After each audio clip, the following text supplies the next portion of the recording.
नमस्कार, आप सुन रहे हैं ये पुस्तक बक ब्लू पर। तब तक सबसे पहले सिद्धार्थ आया व लवली से पूछा, माँ, ये नई आंटी कौन है? उनको हम क्या बुलाएंगे? फिर मधुर व मान्यता ने भी यही बात पूछी। स्वाति ने बच्चों को समझाया, देखो, ये कोई नई आंटी नहीं है, ये सिद्धार्थ की बड़ी मामी व तुम दोनों की बड़ी मामी हैं, ठीक है? तभी अनु ढेर सारी चॉकलेट्स के पैकेट लेकर आई। वह बोली, बच्चों, यहाँ आओ, हम खुद पहचान करेंगे ना। और चॉकलेट देखते ही तीनों बच्चे अनु के पास पहुँच गए। वो उन सबको वो पैकेट्स देकर बोली, अब प्रॉब्लम नहीं है तो अब ये प्रॉब्लम है, आप मुझे क्या कहोगे? नहीं, अब ये प्रॉब्लम नहीं है, हमको मालूम चल गया है, आप सिद्धार्थ की बड़ी माँ व हमारी बड़ी मामी हैं। That's great. चलो अब जल्दी जल्दी बताओ, नाश्ते में कौन क्या खाएगा? मैगी मिलेगी? बिल्कुल, तो मैगी। चलिए, बच्चों का तो फाइनल हो गया, अब आप लोग भी बता दें क्या नाश्ता लोगे? अरे आप आइए तो सही, कर लेंगे नाश्ता भी, बैठिए तो। तभी माँ पूजा खत्म कर बाहर आई। मैंने अनुज, छोटी, लवली व तरुण जी से उनका परिचय कराया। ये अनु की माँ है। अनुज, लवली व तरुण ने उनके चरण स्पर्श कर आशीर्वाद लिया। वह स्वाति उनके गले से झूम गई। अरे बैठो बच्चों, बैठो। आज पूरे परिवार को देख आत्मा ठंडी हो गई। कब से राह तक रही हूँ तुम लोगों की। माँ, कम से कम आप तो मुझे बताती। नहीं बेटा, सारे बच्चों का प्रोग्राम ऐसा ही था। अब तक अनु व चारों बच्चे फैमिलियर हो गए थे। लवलीन बोली, भैया, अब लग रहा है मैं ससुराल में हूँ। तरुण व स्वाति बोले, और हम? स्वाति दीदी नैहर में व आप ससुराल में। लवली ने कहा, बच्चों, न ये किसी का ससुराल है, न हम सास ससुर। बस ईश्वर ये परिवार इसी तरह खुश रहे व तुम लोग हमेशा इसी तरह जुड़े रहो हमसे। अनु बोली, अब मैं आपको भाभी माँ कहूँगी। स्वाति बोली, सिर्फ तुम्हारी ही नहीं, ये हम चारों की भाभी माँ है। अनु की आंखें छलक आई और माहौल संजीदा हो गया। अगर ये रिलेशन एनसाइक्लोपीडिया पूरा हो गया हो तो कुछ नाश्ते वास्ते का सोचो। मैंने माहौल को सामान्य करने के लिए कहा। अरे हाँ, चलिए बताइए आप लोग। भाभी माँ, आप जो भी बनाओगे। तरुण जी बोले, देखिए, आप लोगों को लेने जाने से पहले मैं सांभर इडली तो बना गई थी, अब तो उसके अलावा बताना है। तो फिर और कुछ चाहिए ही नहीं? नहीं, मीठे में मूंग का हलवा और थोड़ा पोहा और बना देती हूँ। लवली बोली, जी नहीं, आप बैठो, हम बना लेंगे। किसी को कोनो चीज बनाने की जरूरत नहीं है, सब हाथ मुंह धो के आओ, सब चीज टेबल पर मिलेगी। काका ने कहा, हाँ बिटिया, त्योहार जाने के बाद हम दाल सेंक लिए हैं और पोहा तो तुरंत ही बन जाई। बस सब जल्दी से तैयार होके आओ। जी काका। और अनु ने स्वाति व लवली को उसके व माँ के वॉशरूम में व अनुज तरुण जी को ऊपर भेज दिया। सब फ्रेश होकर आए। तब तक काका ने नाश्ता टेबल पर लगा दिया था। लवली व स्वाति बाहर खड़ी कुछ बात कर रही थी। तभी अनु ने उन्हें बुलाया, अरे आओ, नाश्ता ठंडा हो रहा है। वो भी आ गई तो सबने नाश्ता किया व बच्चों की मैगी पार्टी चली। अनु, तुम्हें कब निकलना है? जो मैंने तो एक सप्ताह की EL ले ली है। आप? अब मुझे तो मेडिकल ही लेना पड़ेगी। नहीं भैया, आप अपना काम देखो, हम लोगों की वजह से परेशान नहीं होना। अरे परेशान तो तुम्हारे साथ ना रहने पर होऊंगा, कोई दिक्कत नहीं है। मैं आज जाकर सब सेटल कर लौट आऊंगा, कल से छुट्टी ले लूंगा। भैया, अब आप क्यों परेशान हो रहे हो? भाभी है ना? अच्छा तो अब मैं कुछ नहीं? अरे नहीं, आप दोनों ही सब कुछ हैं। मैं नाश्ता खत्म कर जाने की तैयारी करने लगा। अनु ने लंच बॉक्स दिया व बोली, टाइम से खा लेना। हाँ भाई, खा लूंगा। और मैं निकल गया। भाभी, ये क्या है? आपका बेडरूम नीचे व भैया का ऊपर, ऐसा क्यों? अरे ऐसा कुछ नहीं है, बेडरूम अलग होने से क्या होता है? नहीं लवली, वो इन दोनों की अभी विधिवत शादी नहीं हुई है, शायद इसलिए। अनुज ने कहा। स्वाति बोली, माँ, आपके रहते ऐसा क्यों? बिटिया, अब हम क्या कहें, ये दोनों ना जाने कौन सी मिट्टी के बने हैं। पहले 25 साल बिना एक दूसरे को देखे काट दिए, अब जब ईश्वर ने मिलाया तो कहते हैं शादी नहीं करेंगे। भाभी, ये क्या बात हुई? स्वाति बोली, अरे इनसे ना कुछ पूछना है ना सुनना है, अब जो भी करना है वो हम लोग को करना है। कुछ नहीं, अब हम इनकी कोई बात नहीं सुनेंगे। तरुण व अनुज एक साथ बोले, भाभी, आप दोनों सिर्फ बने ही एक दूसरे के लिए हैं, तभी तो इन हालात में भी इतने सालों बाद आप मिल गए। फिर क्या दिक्कत है, लवली बोली। अनु सबको सुनती रही, फिर बोली, बच्चों आज तो आए हो, अभी एंजॉय करो, खाओ पियो, ये सब बातें तो होती रहेंगी। भाभी, जब से पता लगा आप यहाँ हैं, हम लोगों की खुशी का ठिकाना नहीं रहा। ऐसा कोई पल, कोई दिन नहीं गुजरा जब हम सिर्फ और सिर्फ आप लोगों के बारे में ही सोचते ना रहें। बस लग रहा था उड़ कर आ जाऊं आपके पास, पर यहाँ सब आप तो अभी भी अजनबियों की तरह ही रह रही हैं। भाभी, सारे अरमान, सारी खुशी, सारा उत्साह ही खत्म हो गया है। भाभी, ऐसा क्यों? प्लीज कुछ तो कहो। भाभी, पता है यहाँ आने की तैयारी में हमने क्या क्या खरीदा है। ये देखिए, सिंदूर बॉक्स, ये चूड़े, ये साड़ी, बिछुए, वह जो हर चीज जो किसी सुहागन को चाहिए होती है। और आज यहाँ आप अलग, भैया अलग। देखो, पहली बात तो तुम लोग गलत समझ रहे हो। मैं व ये सिर्फ हमारे बेडरूम अलग हैं। जब आत्मा एकाकार हो तब शरीर की दूरी दूरी नहीं होती। दूसरा, इस उम्र में इस तरह का संबंध लोग क्या कहेंगे? ये आप कह रही हो, जिसने आज से 30 साल पहले नहीं सोचा लोग क्या कहेंगे। घर, समाज, दुनिया, तब आपने जो निर्णय लिया वो उसे प्रतिज्ञा की तरह निभाया। ठीक है, भैया को तो बहुत देर से 9 साल बाद आपके निर्णय का पता चला, पर आपने तो अपनी मर्जी से ये रास्ता चुना था। स्वाति, एक बात बताओ, उन 9 सालों में या उसके बाद कभी इन्होंने किसी को क्यों नहीं अपनाया, जब ये जानते ही नहीं थे कि मैं कहाँ हूँ व कैसी हूँ, मैं इन्हें क्या मानती हूँ और क्यों मैंने एकाकी जीवन जीने का निर्णय लिया है। तब इनके सामने तो कोई दुविधा या सोच विचार का प्रश्न ही नहीं था। ये जब यहाँ जैसे चाहते अपना घर बसा लेते। वो तो उस दिन इत्तेफाक था कि हम स्टेशन पर मिल गए, वह एक दूसरे की हकीकत जानकर एक बार फिर साथ आ गए। पर ये अभी आधा सच है, पूरी सच्चाई सुनोगी तो विश्वास नहीं कर पाओगे। एक बिन ब्याही स्त्री क्यों तुम लोगों को अपनी संतान का दर्जा दे रही है? क्या अधिकार है मेरा तुम लोगों पर? बच्चों, यही ईश्वर की इच्छा है, वह हमारे भाग्य का लेख। हम बने जरूर एक दूसरे के लिए हैं, पर धरती आकाश की तरह जो एक जगह मिलते तो दिखते हैं, पर जब वहां जाओ फिर उतनी ही दूरी नजर आने लगती है। लेकिन हमारे बीच भले ही सिंदूर या मंगलसूत्र का रिश्ता नहीं है, पर ऐसा बंधन जरूर है जो अब तो शायद मौत के साथ ही खत्म हो। भाभी, आपने कहा आधा सच, तो पूरा क्या है? सुन सकोगे? सहन कर पाओगे? ऐसी क्या बात है भाभी? वो कौन सी मजबूरी है जो आप दोनों के बीच दीवार है? मैंने कहा ना, वो किसी विधि का विधान है। हम हर चीज से लड़ सकते हैं, पर प्रारब्ध को नहीं बदल सकते। भाभी प्लीज, पहेली में नहीं, सीधे बता दो।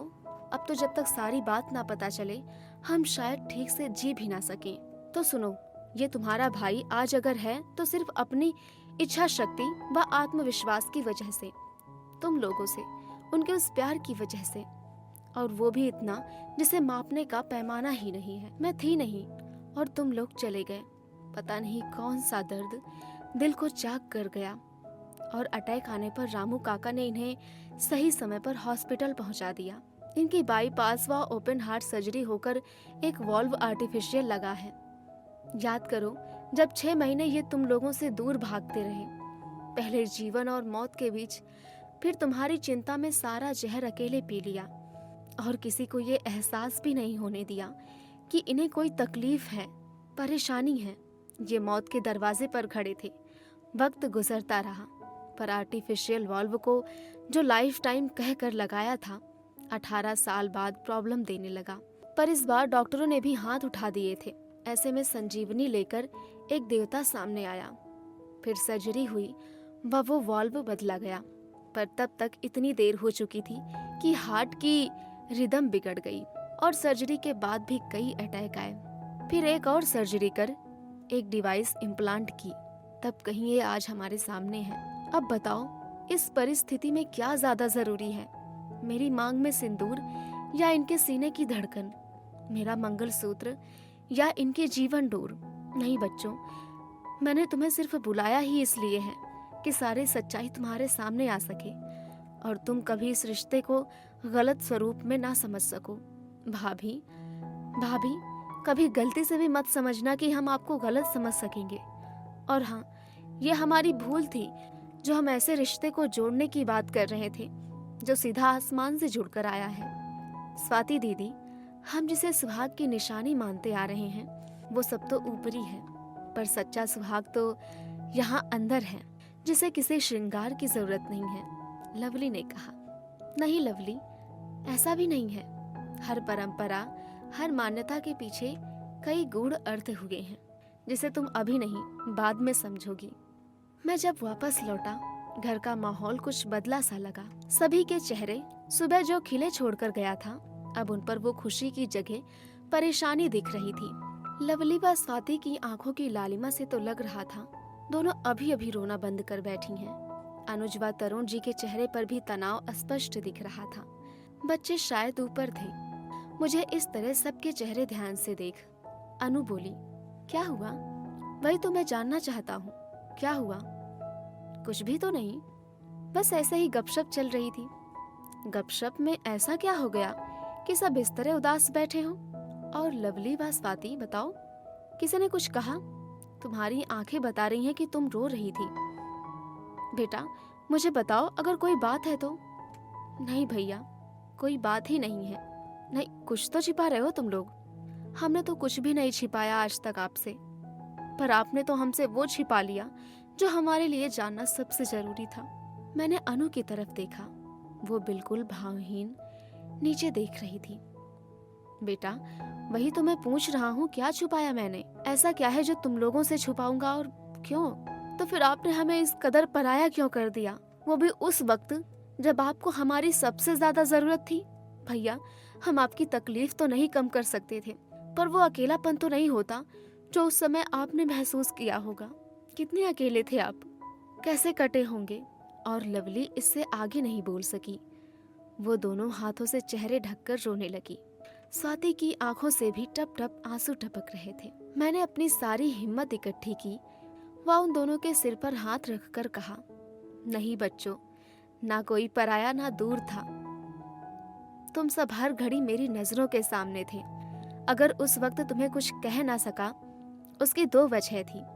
एक तो सब कुछ इतना अचानक होता गया कि कुछ कहने समझने का मौका ही नहीं मिला। दूसरा यह कि उस समय तुम मुझे देखते तो परेशान होते, और शायद तुम लोगों की वो पीड़ा मैं सहन नहीं कर पाता। मैं जानता हूँ अपना दर्द सहन करना आसान है, पर किसी अपने का दर्द सह पाना बड़ी मुश्किल, बड़ी हिम्मत चाहिए उसके लिए। खबरदार जो अब ऐसी बात की कभी। तुम्हारे सिवा कौन है हमारा? हमारी दुनिया, हमारा सब कुछ तुम हो। चलो रोना बंद करो। पर वो दोनों तो और जोर से लिपट गई मुझसे और उसी तरह सुबकती रही। अनुज, तरुण, संभालो इन्हें। मैंने कहा ना चुप। प्लीज रोना बंद करो। आओ बैठो यहाँ और मेरी बात सुनो। मैंने दोनों को अपने पास बिठाया। वह बोला, अब जब मैं बिल्कुल ठीक हूँ तब तुम्हारी ये हालत है तो तब क्या करती? पर भैया, ईश्वर ना करे आपको कुछ हो जाता। हो कैसे जाता? मुझे विश्वास था कुछ नहीं होगा और मैं बिल्कुल ठीक होकर फिर तुम लोगों से उसी तरह मिलूंगा जैसे अपन मिला करते थे। और देखो मिल रहे हैं ना। चलो मुंह धो और फिर हंसती हुई मेरे पास आओ। मुझे तुम लोगों की रोती सूरत बिल्कुल पसंद नहीं है। और तू क्यों वैसे बुद्ध बना बैठा है? पागल है क्या? अनुज भी उठा और मेरे नजदीक आकर बैठ गया। तरुण जी, आप तो इतने गंभीर व समझदार हैं। आप भी इन लोगों के साथ मिलकर। भैया, गंभीरता या समझदारी की बात नहीं है। जो भी हालात से आप गुजरे वो सुनकर ही जब हम बर्दाश्त नहीं कर सके, आपने वो सब कुछ अकेले सहा। क्यों भैया?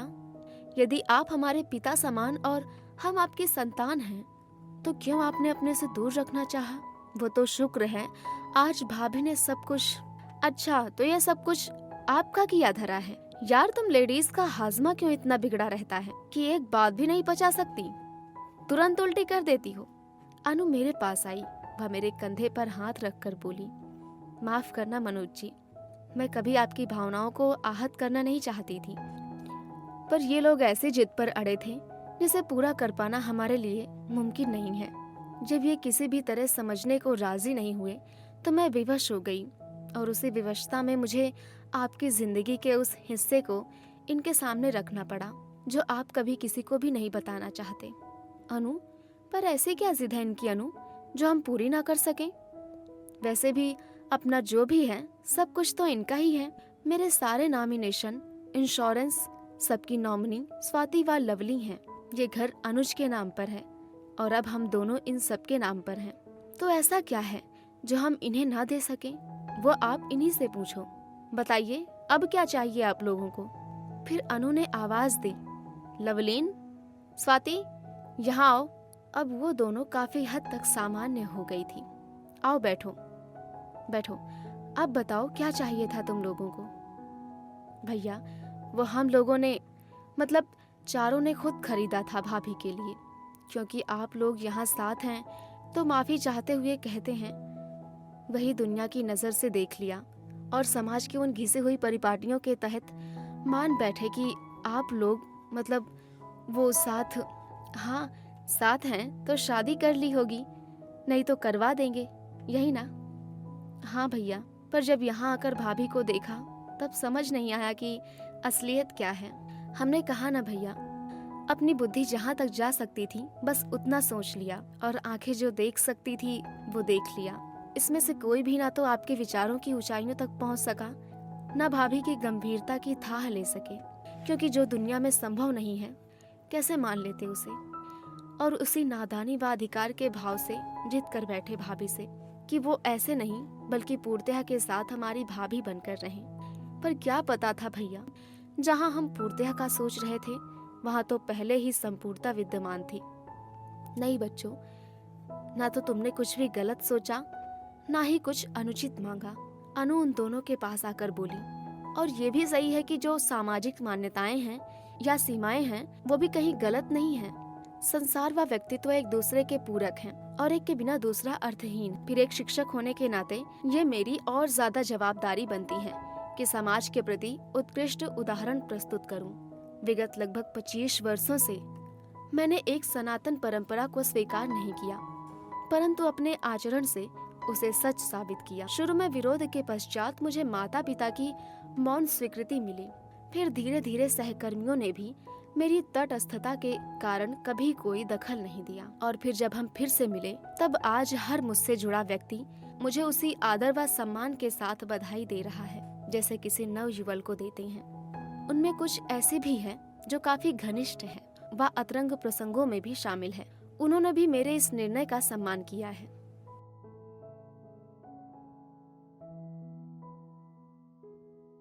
अभी आप सुन रहे थे ये पुस्तक बक ब्लू पर। आपको ये किताब कैसी लगी कमेंट में हमें जरूर बताएं। साथ ही स्क्रीन पर दिए गए सभी प्लेटफॉर्म्स पर हमको फॉलो करना ना भूलें। धन्यवाद।